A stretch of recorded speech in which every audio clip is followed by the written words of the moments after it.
Abra sua Bíblia em Mateus, no capítulo 5. Nós vamos ler de 10 a 12, versos 10 a 12. Deus permitindo, hoje nós encerraremos esta série de mensagens nas bem-aventuranças. Hoje, felizes os perseguidos por causa da justiça. Felizes os perseguidos por causa da justiça. Mateus 5, de 10 a 12. Bem-aventurados os perseguidos por causa da justiça, porque deles é o reino dos céus. Bem-aventurados são vocês quando por minha causa os insultarem e os perseguirem e mentindo disserem todo mal contra vocês. Alegrem-se e exultem, porque é grande a sua recompensa nos céus. Pois assim perseguiram os profetas que vieram ou viveram antes de vocês. Antes de tudo, uma pergunta: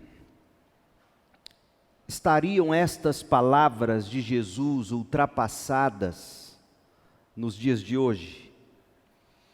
Ou seja, perseguição é tema relevante para os cristãos? Afinal, será que a sociedade tão falante em termos de tolerância não teria tornado desatualizadas as discussões sobre perseguição? E a resposta óbvia é não. Perseguição não é tema ultrapassado. Permitam-me mencionar apenas duas razões pelas quais eu creio o ensino sobre perseguição ainda é relevante hoje na Igreja de Cristo. Primeiro, a perspectiva global. Segundo, a oposição que o mundo sempre fez, sempre faz e sempre fará à nova criação em Cristo. A perspectiva global. Eu não sei se você conhece, mas valeria muito a pena você procurar na internet o site Portas Abertas. O portal na internet portasabertas.org.br. Esse site traz um belo resumo da história das perseguições aos cristãos ao longo dos séculos. Você entra em portasabertas.org.br, clica lá em cristãos perseguidos e aí você vai encontrar 3 tópicos para pesquisa. Primeiro, história da perseguição, depois a perseguição hoje e, por fim, a igreja perseguida. E o que o site nos aponta é que a perseguição tem acompanhado a história da igreja, intercalada com períodos de tolerância que sempre vieram depois seguidos de novos ataques, tanto por aqueles de dentro como por aqueles de fora da igreja. E o site vai nos mostrando desde Caim matando Abel até os dias atuais. Portas Abertas documenta que a perseguição nunca se afastou da igreja. É um site fantástico na nossa língua, que vai mostrar para você onde a igreja é mais perseguida hoje, inclusive trazendo luz ao que aconteceu recentemente no Chile mesmo, onde igrejas cristãs foram incendiadas, e eles nos dão uma breve história do porquê em cada uma dessas nações. E o site diz assim, abre aspas, de fato, a perseguição tem acompanhado a história da igreja, mas a perseguição vem e vai como o movimento das ondas do mar. Os períodos de tolerância foram conseguidos a duras penas, seguidos inevitavelmente por novos ataques, tanto por forças de fora da igreja ou, tragicamente, de dentro da igreja. Nós, no Ocidente, no início do 3º milênio, temos desfrutado de um longo período de liberdade religiosa. A história, no entanto, nos ensina que não há garantia de que essa liberdade continue. E aí o site nos dá a história por capítulos. A primeira onda de perseguição aos cristãos, a onda romana, até o quarto século depois de Cristo. Depois, entre o ano 500 e o ano 1500 depois de Cristo, a perseguição por parte dos bárbaros e muçulmanos. De 1500 até o período da Reforma, a igreja institucionalizada, a igreja com sede em Roma. Depois da Reforma, século XVIII, XIX, a nova tolerância do iluminismo e as perseguições mais intelectualizadas. Século XX, as grandes perseguições por parte do comunismo, do nacionalismo. E atualmente, no século XXI, o que mais causa perseguição na igreja cristã são fundamentalismos religiosos, totalitarismos políticos e o islamismo. E aí o site nos informa que mais de 245 milhões de cristãos são perseguidos ao redor do mundo todos os anos. Se nós no Brasil, graças a Deus, ainda não experimentamos o que é realidade em outros lugares, nós devemos louvar a Deus, mas a perseguição é uma realidade global.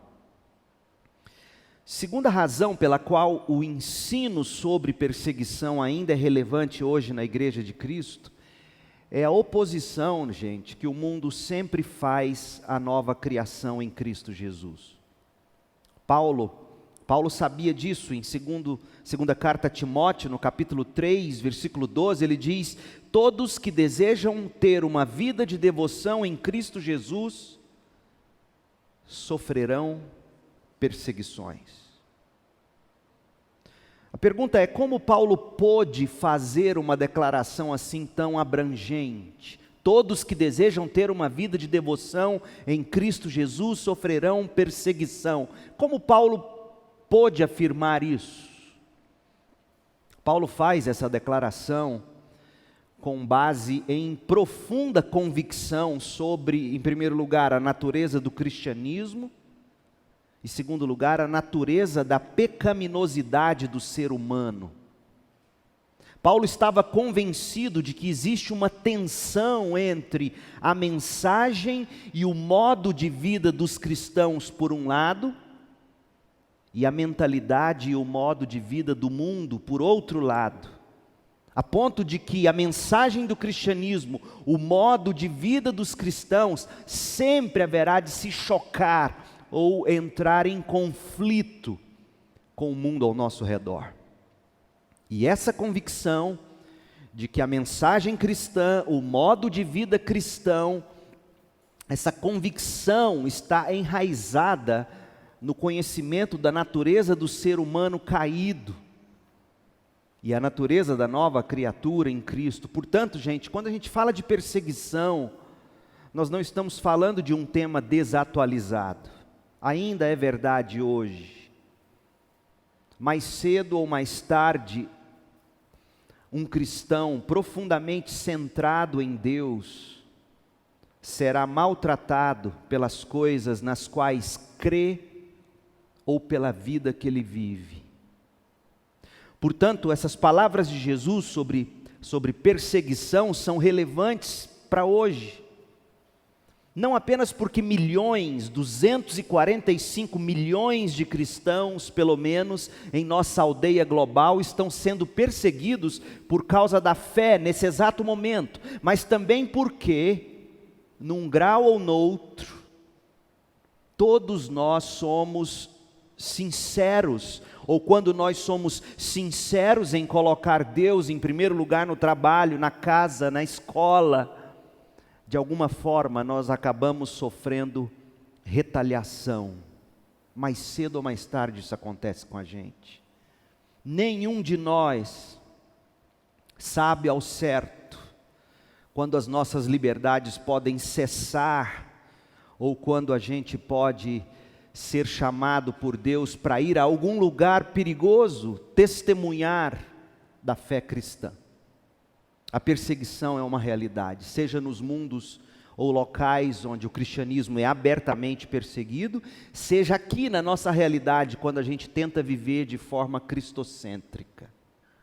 Pois bem, infelizmente, nós vivemos um período da história, especialmente aqui no Ocidente, onde a gente tem que justificar a relevância do tema perseguição. Mas durante muitos séculos, o cristianismo não conseguiu pensar de outra forma, senão sobre como sobreviver sob perseguição. Então, por um lado, nós desfrutamos da grande bênção de não sermos perseguidos abertamente, aqui no Brasil ainda. Por outro lado, a gente toma essa liberdade religiosa como algo trivial. Isso é triste.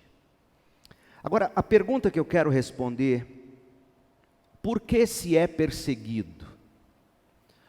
Vamos nos concentrar no porquê da perseguição. Isso é muito importante. Porque nem todas as pessoas perseguidas são bem-aventuradas conforme a Bíblia. Você pode ler sobre isso, por exemplo, em 1 de Pedro 3, de 13 a 17, quando Pedro vai dizer que há pessoas que são perseguidas por causa de seus próprios erros. Jesus e a Bíblia nos mostra que somente aqueles que são perseguidos por causa da justiça é que são bem-aventurados. Bem-aventurados os perseguidos por causa da justiça, Mateus 5:10. O que significa ser perseguido por causa da justiça? Você se lembra da estrutura das bem-aventuranças? Nós tratamos disso algumas mensagens atrás. E nós dissemos que existem 2 grupos de 4 bem-aventuranças, e que cada um desses grupos termina fazendo referência à justiça. O primeiro grupo termina no verso 6, bem-aventurados os que têm fome e sede de justiça. O segundo grupo termina no verso 10, bem-aventurados os perseguidos por causa da justiça.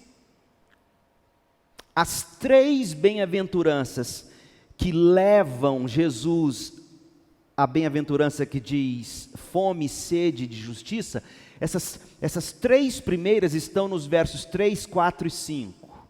E elas descrevem um estado de vazio santo. Olha só, verso 3, pobres em espírito.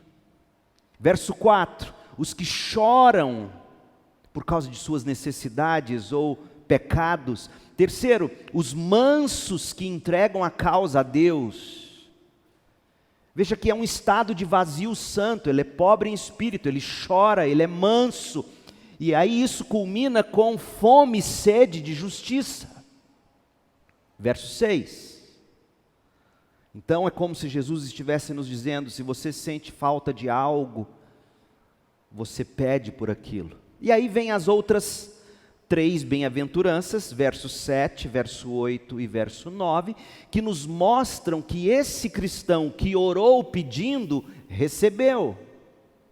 Verso 7, a fome começa a ser saciada, e aí o pobre em espírito começa a transbordar em misericórdia. Aquele que chora por causa do pecado começa a transbordar com um coração puro. Aquele que é manso começa a viver um estado de pacificação. Percebe como Jesus intercala tudo isso? A justiça que foi almejada no versículo 6, fome e sede de justiça, na forma de misericórdia, de pureza e de pacificação. O resultado agora é o verso 10, eles são perseguidos. Outra maneira da gente definir a justiça do verso 10, porque a justiça do verso 10 é isso, é uma vida cheia de misericórdia, de pureza e de pacificação. Outra maneira de definir o verso 10, perseguidos por causa da justiça, é o verso 11. E o verso 11 diz que bem-aventurados são vocês quando forem perseguidos por minha causa, diz o Senhor. Então, por minha causa, no verso 11, e por causa da justiça, no verso 10, significam a mesma coisa. O que nós aprendemos é que a verdadeira justiça, a justiça que supera a justiça dos escribas e fariseus, Mateus 5:20, sempre envolve um relacionamento com Jesus. A verdadeira justiça não é aquela praticada para si mesma ou por si mesma. A verdadeira justiça é aquela praticada pelo amor a Jesus, por causa de Jesus. A misericórdia, a pureza, a pacificação de um discípulo de Jesus, isso tudo vem do próprio Jesus que produz isso no crente. Até porque nós conhecemos João 15, verso 5, quando Jesus diz que sem Ele nada podemos fazer. E se há em nós misericórdia, e se há em nós pureza, e se há em nós um espírito de pacificação, foi o próprio Cristo, pelo Espírito, que colocou isso em nós. E nós assim vivemos para a glória de Jesus. Por isso que Paulo pôde dizer, tudo é dele, por ele e para ele. Vem dele a nós misericórdia, pureza e pacificação. É por ele que nós vivemos esse estilo de vida. E é para a glória dele. E é esse apego a Jesus que dá à nossa justiça um caráter distinto. Mas isso levanta uma pergunta, não levanta? Se justiça significa ser misericordioso, se justiça significa ser puro, ser pacífico, se justiça significa viver uma vida de fé em Jesus, para a glória de Jesus, por que alguém perseguiria uma pessoa assim? Uma pessoa pura, uma pessoa pacífica, uma pessoa misericordiosa, não parece ser muito ofensiva, não é mesmo? Vamos tentar responder por que alguém cheio de misericórdia, cheio de pureza, cheio de pacificação, por que alguém parecido com Jesus, encarnando Jesus, por que alguém assim é perseguido? Abra sua Bíblia em Lucas e veja a causa raiz do problema, Lucas 16, 14 e 15. Jesus acabou de dizer em Lucas 16, 13, ele diz assim, ninguém pode servir a dois senhores, pois odiará um e amará o outro. Será dedicado a um senhor e desprezará o outro senhor. Vocês não podem servir a Deus e ao dinheiro. Deus e Mamon não se conciliam. E decorrente disso, dessa fala de Jesus, veio a perseguição. Veio a zombaria. Olha o verso 14. Olha o que aconteceu. Os fariseus que tinham grande amor ao dinheiro, ouviam isso tudo e zombavam de Jesus. Percebeu? Existe a perseguição, e parte da explicação para essa perseguição ou essa zombaria, qual é? É que quando Jesus tocou no dinheiro, Jesus tocou no grande amor dos fariseus. Eles tinham grande amor ao dinheiro. Em outras palavras, a atitude de Jesus em relação ao dinheiro é um ataque ao amor deles pelo dinheiro. Então, na sequência, vem o restante da explicação para aquela zombaria. Verso 15. Então Jesus disse, vocês gostam de parecer justos em público. Vocês amam dinheiro, mas em público vocês dizem que não. Vocês maquiam o coração de vocês, amante do dinheiro, com postura de piedade. Vocês gostam de parecer justos em público, mas Deus conhece o seu coração. Aquilo que este mundo valoriza é detestável aos olhos de Deus. Vocês amam o que o mundo ama, e o que o mundo ama é dinheiro. Isso é detestável a Deus. As pessoas que seguem vocês, fariseus, não enxergam isso, porque vocês fingem muito bem, mas Deus enxerga. Então aqui está a raiz da perseguição, com duas flechas. Primeira flecha, a flecha do amor por alguma coisa má, falsa, mamon, por exemplo. E a segunda flecha é a flecha que quando você confronta esse ídolo, a pessoa se justifica.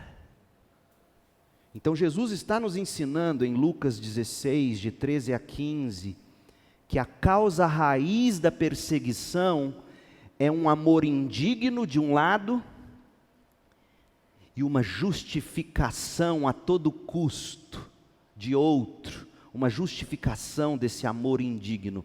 Eu amo dinheiro, mas eu não posso parecer amante do dinheiro. E quando esse meu amor ao dinheiro é cutucado, eu retruco. Jesus entra aqui em cena com um modo de vida, com uma mensagem que implica que o amor ao dinheiro é traição contra Deus. Você não pode servir a dois senhores, diz Jesus. Cristo está dizendo, não dá para viver a vida cristã com duas caras. Faz parte da natureza cristã você viver em santidade, e nós já estudamos sobre santidade aqui nas bem-aventuranças. Santidade é ter no coração um só desejo, por Deus e por sua glória. Santidade, em outras palavras, é um coração que só tem Deus como tesouro, como alegria suprema, acima de tudo. Só que quando Jesus coloca o dedo na ferida e diz, vocês não podem dividir o coração de vocês com outro senhor, os fariseus irados começaram a se justificar. E como é que eles se justificaram? Como todo mundo, pode observar, todo mundo que é confrontado em alguma coisa se justifica de forma iracunda, às vezes, zombando, cinismo, acusando o outro. Os fariseus fizeram isso com Jesus o tempo todo. Escuta, quem é você para falar de nós? Aliás, quem é seu pai? Sua mãe, ainda mocinha, não tinha se casado, apareceu grávida e veio nos dizendo que é fruto do Espírito Santo. Cadê seu pai, seu bastardo? Quem é você para falar conosco? Porque é assim que o coração dividido em amores age quando Deus chega perto para sarar. Como tem, quase vai para 21 anos ano que vem, né, que eu sou pastor, e uma das coisas que eu mais vejo se repetir é isso, quando você chega perto do coração de alguém, quando você está ali para pôr a mão no ídolo e dizer, está aqui, quebra esse ídolo, a pessoa se volta contra você com cinismo, ira, perseguição. Será sempre assim?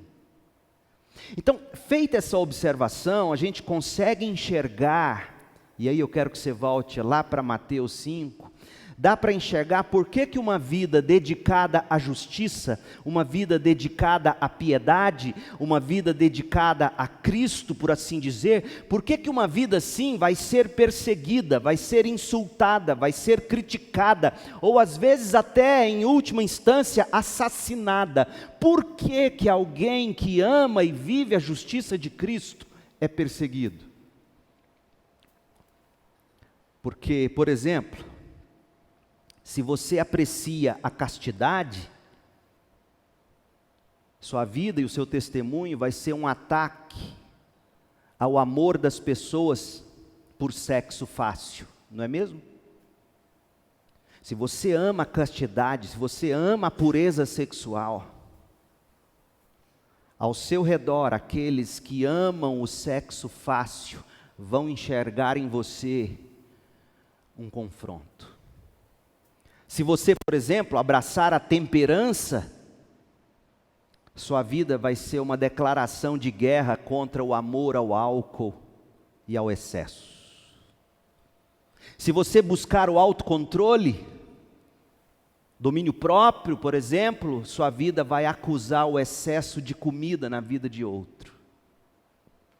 Se você vive de maneira simples, de maneira feliz, na simplicidade, com pouco, você vai denunciar o luxo e o excesso da vida do outro e ele não vai gostar.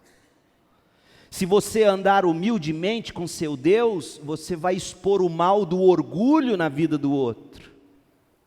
Se você for pontual, for minucioso nas suas relações, você vai desmascarar a inferioridade da preguiça na vida do outro, por exemplo, da negligência. Ser sempre pontual, sempre certinho, sempre minucioso, trabalha direitinho, e o preguiçoso do seu lado vai ficar com raiva, porque a sua atitude denuncia a dele. Não é assim, gente? Se você falar com compaixão, for uma pessoa que sempre tem uma palavra branda, você vai colocar a indiferença do outro em evidência. Se você diz a verdade, você sempre vai incomodar o pecado do outro. Se você é uma pessoa profunda, você vai fazer com que aquele superficial pareça superficial mesmo, em vez de inteligente. Se você, em última instância, for espiritual, você vai expor a mente carnal das pessoas que vivem perto de você. É por isso que quem ama a justiça e quem vive a justiça de Cristo acaba sendo perseguido. Porque quando alguém deseja ser piedoso em todos os seus negócios, nos seus relacionamentos, quando se segue a justiça de Jesus, na força de Jesus, para a glória de Jesus, só há duas possibilidades de respostas. Só duas. E eu quero te mostrar as respostas em João capítulo 3, verso 20. Se você buscar viver para Jesus, a justiça de Jesus, a misericórdia de Jesus, a pureza de Jesus, pacificador como Jesus, você só terá dois tipos de respostas. João 3, de 20 a 21. Quem pratica o mal, odeia a luz e não se aproxima dela, pois teme que seus pecados sejam expostos. Essa é a primeira reação.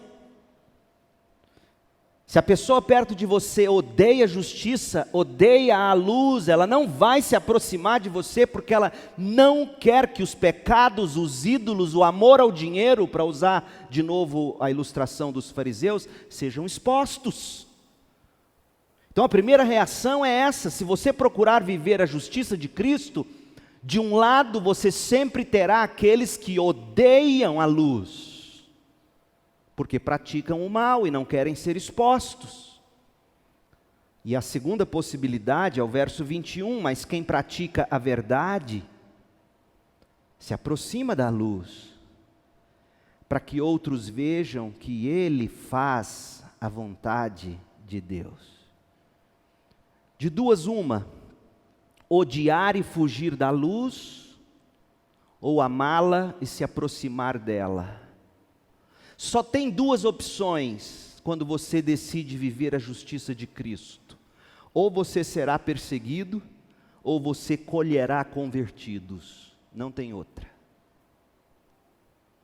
Aí você deve estar perguntando assim: mas pastor, e aqueles incrédulos perto da minha vida, que não estão convertidos ainda e que também não me perseguem, são pessoas civilizadas, pessoas educadas? Permita-te dar pelo menos duas explicações para isso. Porque nós dissemos o quê? Quando você decide viver uma vida de justiça em Cristo, ou você vai ser perseguido, ou você vai colher convertidos. Aí você olha e fala: não, eu estou tranquilo, eu não vejo conversões, mas eu também não sou perseguido. Está pronto para ouvir? Porque isso aqui me confronta. Porque o que é que vem logo depois dessa bem-aventurança, perseguidos por causa da justiça? Você se lembra? Sal da terra, luz do mundo. E a luz do mundo, Jesus fala, a luz do mundo não pode ser escondida debaixo de um alqueire. Você não pode colocar um cesto e tampar essa luz. Então, a resposta que eu dou àqueles que dizem: peraí, eu não sou perseguido, mas também não vejo convertido. A primeira coisa que eu e você temos que avaliar é o seguinte: será que nós não estamos sendo perseguidos? Porque a nossa luz está bem escondidinha, está bem acanhada. Será que é porque a minha vida não está mostrando a ofensa da cruz de forma clara o bastante, suficiente o bastante? Será que eu não estou deixando de transparecer meus valores distintos do mundo? Eu acho que sim. Eu acho que na maior parte das vezes, a gente esconde a luz. Agora, você pode estar em segundo lugar, demonstrando seus valores distintos, e as pessoas estão ali ainda debatendo no coração delas. Porque a perseguição ou a conversão não são coisas que acontecem sempre imediatamente. Às vezes as pessoas ao seu redor, vendo a justiça de Cristo na sua vida, vivem oscilando entre dois polos, ora almejando a mensagem da cruz, ora odiando. E num momento ou no outro, você pode esperar, ou você colhe esse fruto, ou você ganha um inimigo.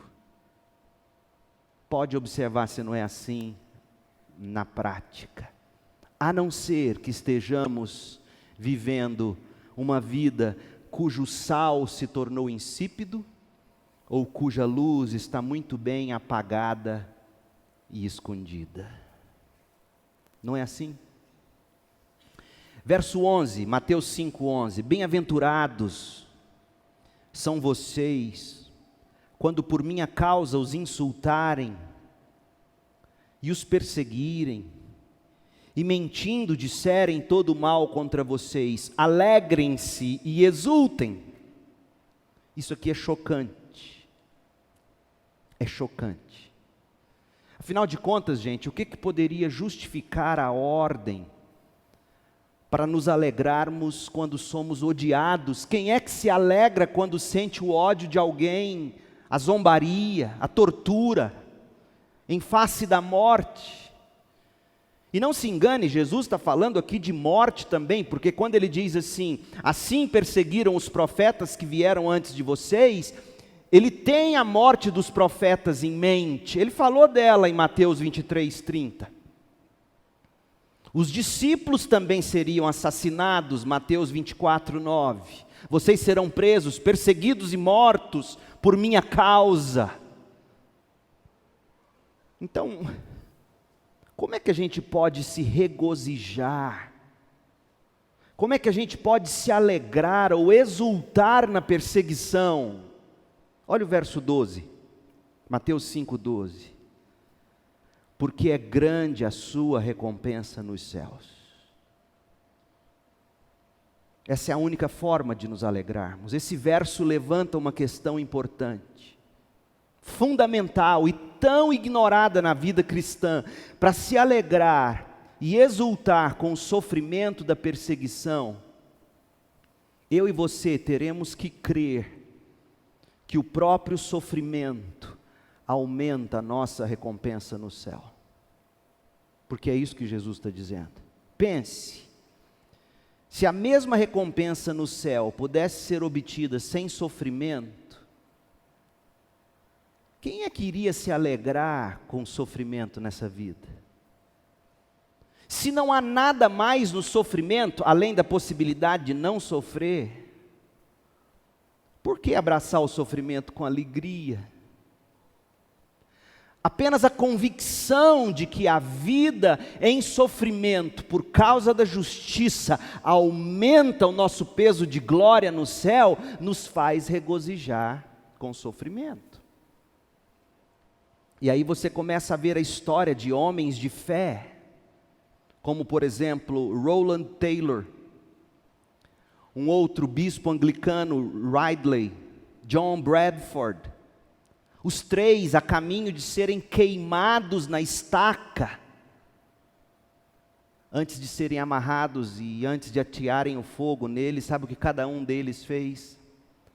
Beijou a estaca sobre a qual seriam amarrados e queimados, como que dizendo: está aqui o meu portal para o meu tesouro no céu. Um homem chamado Obadiah Holmes levou 90 chicotadas que rasgaram as costas dele, transformando as costas dele numa gelatina de sangue. E depois das 90 chicotadas, ele vira para os magistrados que ordenaram as chicotadas e disseram assim: vocês me feriram com rosas. Thomas Hardcastle afirmou que a perseguição é uma estação preciosa da graça. Como é que esses homens puderam viver assim diante de tamanho sofrimento? A resposta é que quanto mais a sua fé for testada através do sofrimento, maior será a sua recompensa. Olha o que diz Mateus 19, 29. E todos que tiverem deixado casa, irmãos, irmãs, pai, mãe, filhos ou propriedades por minha causa, receberão em troca 100 vezes mais e herdarão a vida eterna.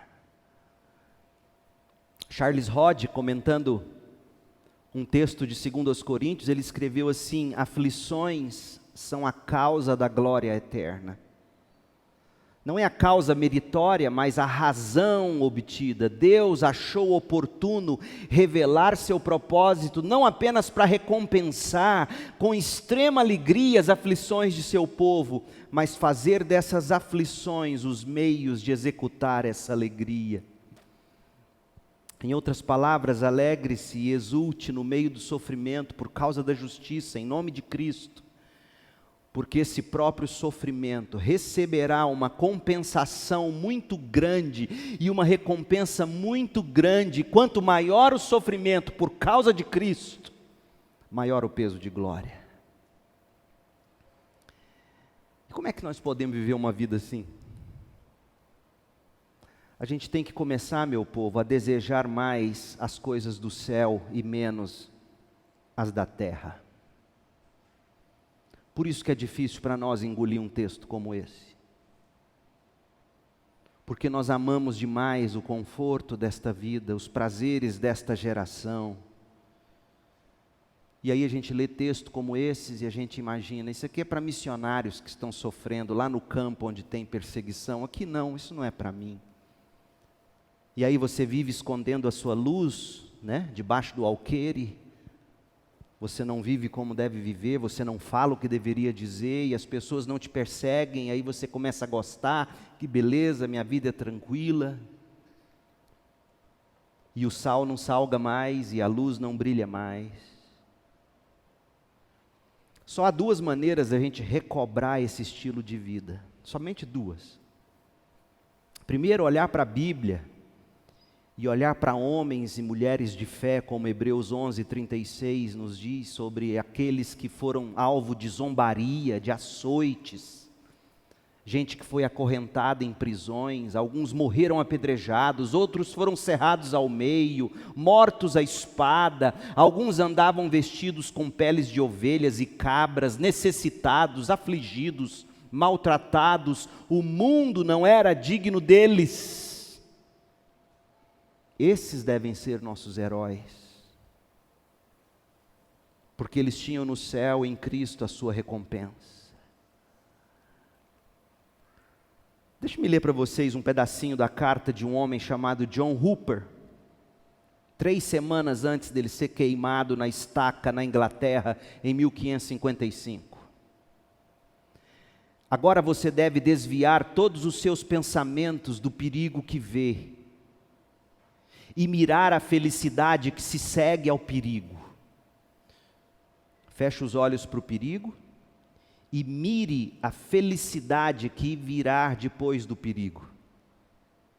É óbvio que ele tinha em mente aqui Hebreus 12, quando fala que Jesus suportou a aflição, a vergonha, a cruz, por causa da alegria que lhe estava proposta. Esses homens tinham Bíblia correndo nas veias. Então ele diz, não olhe para o perigo, mire na felicidade que se segue ao perigo, cuidado com a contemplação excessiva da felicidade nesta vida, ou da miséria deste mundo, Pois a consideração e o amor ou o fervor demais por qualquer coisa desta vida nos desvia de Deus. E o nosso coração se encanta com esse mundo. Eu li em lágrimas a história dos filhos de um homem chamado John Rogers. John Rogers foi queimado vivo. John Rogers foi queimado vivo no mesmo ano que esse John Hooper, que eu acabei de ler um trecho da carta dele. E enquanto ele estava sendo levado pelos carrascos para a estaca onde ele seria amarrado e seria queimado diante dos olhos dos filhos dele, os próprios filhos caminhavam atrás de John Rogers e diziam: pai, seja forte. Pai, não negue a Cristo. Pai, mantenha-se firme. Os filhos encorajando o pai a não negar a fé. Que geração é essa, onde nossos filhos não têm mais esse calibre de vigor espiritual?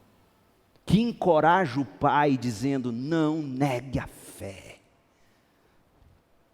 Dietrich Bonhoeffer morreu nas mãos de Hitler, quando ele deixou a cela na prisão a caminho da forca no ano de 1945.